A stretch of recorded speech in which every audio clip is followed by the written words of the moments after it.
प्यारे बच्चों, आओ देखते हैं फ्रिक्शन का पार्ट टू आप देख लेंगे। करा कि जो फोर्स ऑफ लिमिटिंग फ्रिक्शन है वो डायरेक्टली प्रोपोर्शनल होता है नॉर्मल रिएक्शन की। तो एफ बराबर प्रोपोर्शनलिटी हटाएंगे, म्यू लगाएंगे तो एफ बराबर म्यू इंटू एन हो गया। अब देखते हैं एंगल ऑफ फ्रिक्शन अल्फ़ा से डिनोट करते हैं।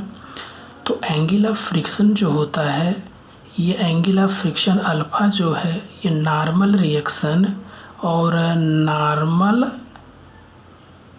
एंड फ्रिक्शन के रिजल्टेंट के बीच का एंगल होता है। It is the angle between normal reaction and resultant of normal reaction and limiting reaction. तो नॉर्मल और फ्रिक्शन के रिजल्टेंट के बीच का एंगल अल्फ़ा होता है।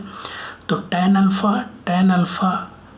अल्फ़ा जो टेन थीटा होता है वो परपेंडिकुलर अपॉन बेस होता है। तो परपेंडिकुलर ये वाला है friction, perpendicular F upon N. तो एफ बराबर है friction mu into N, N cancel हो जाएगा, टेन अल्फ़ा म्यू के बराबर हो जाएगा, टेन अल्फ़ा म्यू के बराबर हो जाएगा।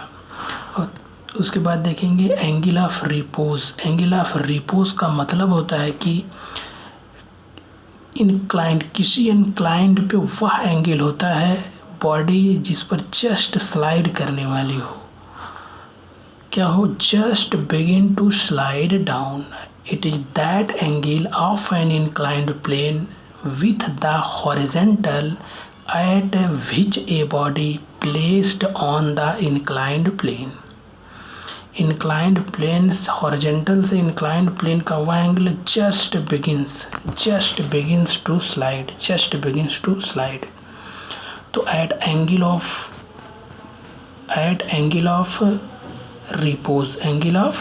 रिपोज पे जस्ट स्लाइड करने वाली है। तो एम जी साइन थीटा और म्यू एन बराबर होते हैं। तो M G sign theta mu into N, m जी sign theta mu N normal है, normal m g cos theta, normal m g cos theta के बराबर है।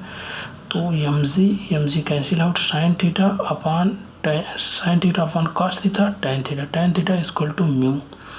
ये बहुत ही इम्पोर्टेंट कॉन्सेप्ट है दोनों, इसको देखना, प्लीज़ देखना और कमेंट जरूर करना अगर वीडियो अच्छी लगी हो तो, और चैनल को सब्सक्राइब भी कर लेना। Thank you.